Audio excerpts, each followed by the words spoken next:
So this is the second video in the Overgrown lawn fix. Thanks for tuning in and sticking around for part 2 of the series.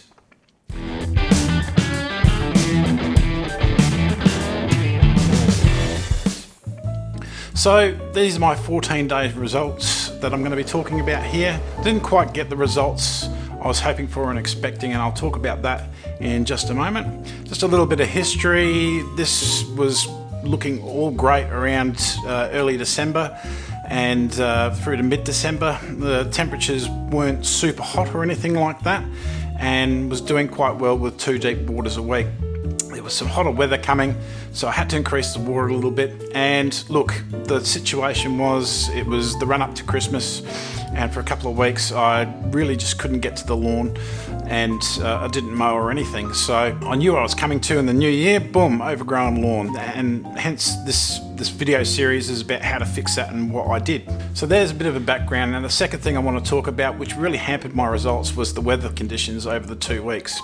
So the first week was quite hot and windy, and that really made it hard to get applications down, and I didn't get the amount of applications down that I wanted to get down. And the second week was totally hot, like 40 degrees plus, I think, for 4 days of the week. And yeah, a couple of windy days in there as well, and it just wasn't ideal for any applications. I would have loved to have done one, but I left it alone, seeing as the temperatures were extreme. From day one, I used 2 methods. So on the Tiff Tuff, I used the dethatch low-mow method, and on the kikuyu, I used going gradually down. I didn't dethatch that one. So programs for both the lawns were exactly the same, bar one thing, and I'll talk about that in a minute. But let's get into the Tiff Tuff first. So the Tiff Tuff was overgrown for sure, so that was dethatch and low-mowed. Then we got a mix of moist for soil wetting, because that area really needed it. It was really struggling with the heat. Down with the moist tank mix with Hero, and that's for a bit of soil health and holding on to nutrients when the plant needs it. Straight after that, did a 4 seasons with a full application, and that was all watered in. So for the next 3 days, I think it was, let's have a look, next 3 days, yep, totally windy, couldn't get anything down. Now I will say around about day 2 or day 3, I would have loved to have got down a launch 50ml root builder 50ml tank mix, just to add to the condition of the plant health. But look, with the heat and the extra water that I was putting into it, it was growing quickly anyway. So to day 5, and both lawns really, you know, Tiff Tuff and especially the kikuyu, were growing very, very fast. So I needed to get some control of that, because yeah, I just didn't want all that upwards growth. So I've used plant growth regulator. Now the Tiff Tuff lawn, this was the first application of Primo, so I kept it to a low level. I kept it to 6 mils per the 100 square meters, and I've also used the lowest green light application, which is 200 mils per the 100 square meters. The green light will make the grass go greener and give you that sort of that iron pop. And also the green light masks any sort of discoloration effects that plant growth regulator can cause. Just a quick note on the plant growth regulator, I'll talk a little bit more about it in this video a bit later on, so be sure to stick around for that. So day 6 and day 7, they were nice light mows, and the day 6 was 24 hours after the PGR application, so that was fine, no problems there. The PGR will take a few days to really get active and get controlling, so I just wanted to keep on top of the mowing. It still looked a little bit scrappy, but you know, that I expected, and the 7-day results mow wasn't too bad at all. So of course the second week, I won't go into it too much. I didn't do any applications because it was too windy or too hot. On day 11, I sneaked in a nice light mow just to keep on top of it. And you can see the wind has just caused havoc with all those leaves. You can notice that the lawn condition has really improved, and PGR is just really setting in nicely and controlling that growth. I was thinking about doing like a little 5 AM application of launch and root builder, just to improve the condition of the lawn. However, by 8 o'clock, you know, it was like 32 on these days, and it just wasn't going to happen. So I didn't want to risk burning either, so I just left it alone. So the day 13, which is the shots that you're seeing here, is mow at 15 millimeters. Look, it come up really great. You know, I would have liked to have done some more applications and and got a bit better condition, but look, it's looking great here. It's certainly under control now because the mow didn't take a whole heap of lawn clippings. I had about half a bucket for the whole lawn, so that's much better than the full bucket I was getting for 2 strips of the lawn.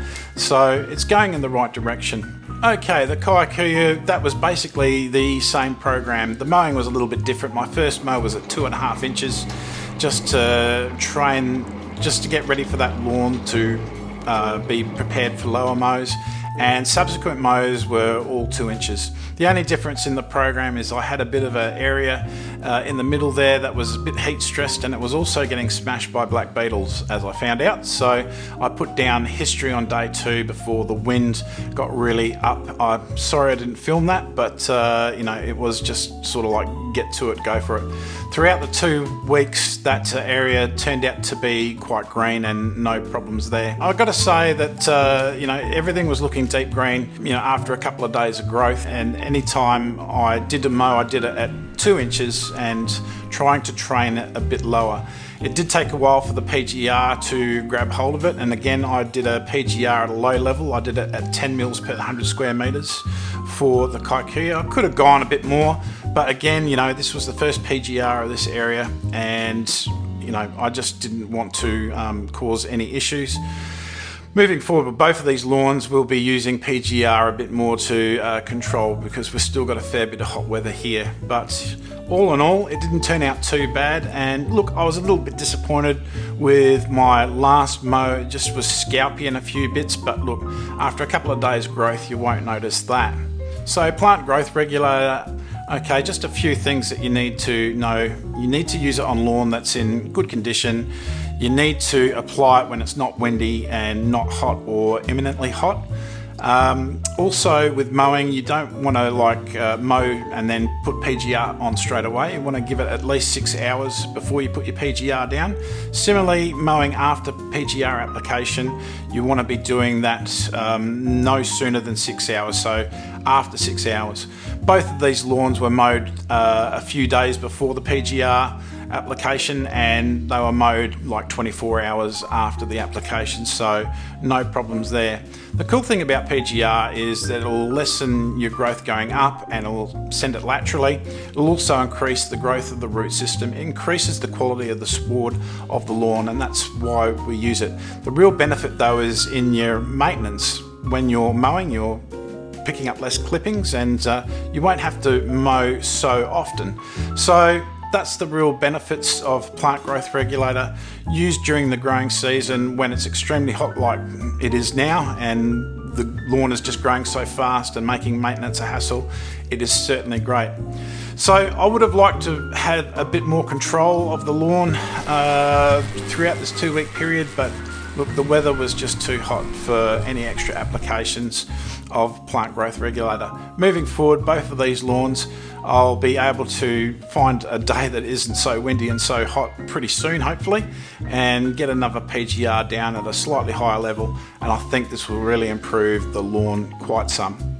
Now, getting to those problem areas that we had, the way I attacked them was a little bit different in each case. So the kikuyu infestation, I use glyphosate. Now that will kill off a little bit of the cooch around the area, so I've removed the kikuyu after about 3 or 4 days, I think it was, and then I used some sand to top dress the area. Also, the 2 dry areas that I had, that's really caused by, well, there wasn't enough water due to the extreme heat that was happening at the time before I got back to looking after this lawn again and mowing it again. And yeah, it was also the high wind situation. The sprinklers weren't quite adjusted for that, so sometimes those areas weren't getting water at all, hence why they dried up. So I've readjusted the sprinklers, basically top dressed those with a bit of sand, and they're coming back really nicely and looking so much better within 2 weeks already. Now the big thing with these lawns was the watering regime. Look, with the extreme 40 plus degrees that we're having, the extreme winds that were usually about 40, 50, 60 Ks per hour, it was just really extreme for the lawn. Because I had these lawns at a lower level and I had some areas that I wanted to encourage the growth to come back into, and of course the extreme heat. This is why I did syringe watering on certain days. So Mondays, Wednesdays, Fridays, I did a deep water of 1 hour. And then in the afternoon, I did like a 20-minute water. And then on those off days, being the Tuesday, Thursday, and Saturday and Sunday, I did 3 light waters throughout the day. One at 7 AM, one at 12 PM, one at 4 PM for about 20 minutes. Usually on both Saturdays though, I turned off the water for that day so I could do my mowing and stuff like that and my filming, etc. But once that was done, I just put that back on to make sure that it got the afternoon water or the late afternoon water, depending on the situation of when I was filming. So I think you agree that both these lawns are now much better condition, looking much better. I'm a little bit disappointed in the fact that, you know, the weather was just so extreme and I couldn't get the applications done that I wanted to be done. But look, that's life and that's lawning, and you just have to deal with it as you go along. Going forward, both of these lawns, once the extreme temperatures settle a little bit and the wind isn't so high, I think I'll be able to do more applications and follow the program more closely. But all in all, both these lawns are in now much better condition and handling the heat no problems. Thank you for watching my videos today. Like, subscribe, do all that and get your lawn on.